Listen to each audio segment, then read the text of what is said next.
Os hospitais filantrópicos aqui em Sergipe enfrentam uma grave crise financeira. De acordo com a Federação das Santas Casas e Hospitais Filantrópicos de Sergipe, a situação se agravou ainda mais com a pandemia. Quem vai trazer todas as informações é o repórter Vinícius Mecenas. Olá, Vinícius. Boa noite. Notícia não muito boa, né? Pois é, né, Gilvan? Boa noite para você e a todos que acompanham aqui o Jornal do Estado. Essa é a pior crise da história que esse setor está vivenciando. Então, portanto, as Santa Casas e os hospitais filantrópicos estão se somando aí nesse verdadeiro movimento para tentar e, portanto, reverter essa situação. E a gente vai entender um pouco mais como é que está funcionando esse movimento com a Marcela Piton, ela que é diretora jurídica da Federase, que é a Federação das Santas Casas e Hospitais Filantrópicos aqui de Sergipe. Marcela, boa noite para você. Boa noite. Bem-vinda ao Jornal do Estado. Eu já queria começar ali perguntando para que a gente entenda o porquê que chegaram, né, esses hospitais nessa situação. Na verdade, essa situação já remonta a 20 anos.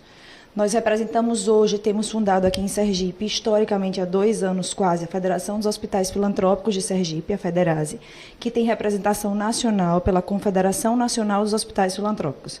E hoje é o dia D do movimento. Por que esse movimento? Para alertar a sociedade da necessidade de um olhar para as filantrópicas, que foi quem deu todo o suporte em relação à pandemia, e sabemos, e elas representam, somadas a nível nacional, 50% do nível de atendimento de média complexidade e 70% dos casos de alta complexidade. O que a gente identificou após a pandemia, mediante pesquisa, as 1.824 instituições federadas no Brasil, é que nós temos um déficit financeiro após a pandemia, em razão dos custos dos insumos elevados, de aproximadamente 20 bilhões. Em razão disso, foi anunciado pelo governo federal no ano passado um fomento num montante de 2 bilhões que ainda não chegou. O que agravou e alertou para a crise e deflagrou esse movimento foram os projetos de lei dos pisos de categoria, que trazem a necessidade de atualização dos valores pagos aos profissionais de saúde em geral, sem que haja um adequado financiamento. A grande preocupação das instituições federadas é que, por exemplo, o que tramita agora e que necessita de atenção especial, porque representam uma categoria importante para os hospitais, que são os enfermeiros, dá um impacto estimado de 6,3 bilhões nacionalmente.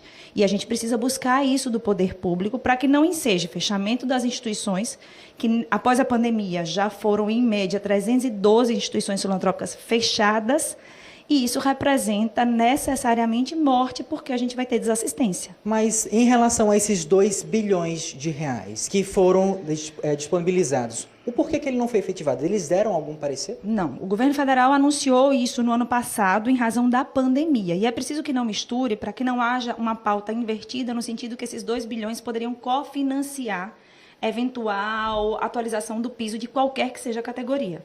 A preocupação dos filantrópicos é mostrar que a gente se soma às categorias em geral, que nós estamos sim preocupados com adequada prestação de serviço, com adequada remuneração, mas nós trabalhamos há 20 anos sem uma adequação do financiamento adequado. E aqui no nosso estado, existe alguma unidade que está prestes a fechar as portas? Como é que está o cenário aqui no nosso estado? O que a gente tem hoje é que as instituições que trabalham com o financiamento primordialmente municipal, porque a parte do financiamento da saúde funciona de maneira tripartida. O financiamento vem da União dos Estados e do município. As instituições que têm contrato direto com o Estado têm uma relação um pouco melhor, por conta do comprometimento do Estado com o pagamento. No entanto, as relações que têm contrato direto com o município de Aracaju acaba sofrendo um pouco mais em decorrência disso, e estamos todos temerosos com relação ao financiamento, porque o fechamento, destaco, enseja desassistência para a população. E agora, depois que a gente começou a experimentar uma assistência de qualidade liderada pelos setores filantrópicos, a gente começa a se acostumar com o que é bom. Olha, Marcela, muito obrigado pelas suas informações. Boa sorte nessa luta. E, Gilvan, a luta, né, desse setor filantrópico aqui no nosso estado, em todo o Brasil, continua, né? É com você. Com certeza, Mecena. Obrigado. Boa noite, viu?